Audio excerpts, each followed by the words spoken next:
And I'm Mason Gurrola. And today we're going to be explaining Newton's 3 laws of motion. Sir Isaac Newton presented his 3 laws of motion in 1687.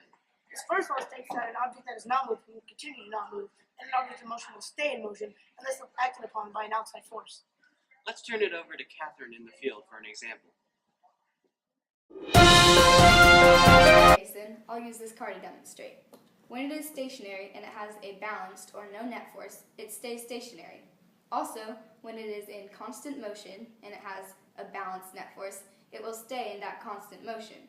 Right now, we have the unbalanced force of friction acting upon it, so it doesn't stay in a constant motion. But if it had a balanced net force, then it would stay in motion. On the left is a balanced free body diagram to represent the car when it is not in motion. On the right is an unbalanced free body diagram to represent the car when it has force applied to it. As you can see, the arrow for the force applied is longer than the arrow of the force of friction. Newton's second law states that the mass of an object times the object's acceleration equals the force of the object.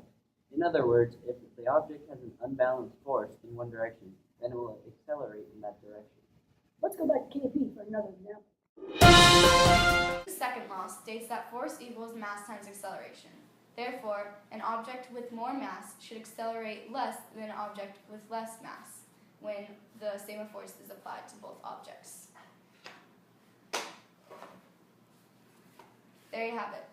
Back to you. Kathryn again for clearing that up. Newton's third law says that when two objects touch each other, they give off two forces in opposite direction.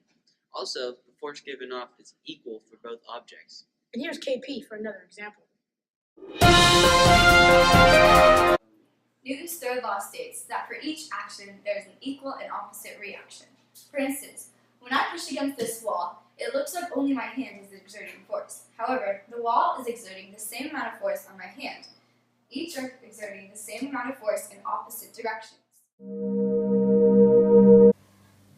Another demonstration of Newton's third law can be shown through this Newton's cradle. As you can see, when the balls come into contact with one another, they react by going opposite ways with an equal force. The reaction is the same for any amount of force in any direction, even if there are different masses. As you can see, Newton's 3 laws of motion are in effect each and every day. We hope that we have furthered your knowledge and understanding of motion. I'm Mason. And I'm Nick. And we will see you next time.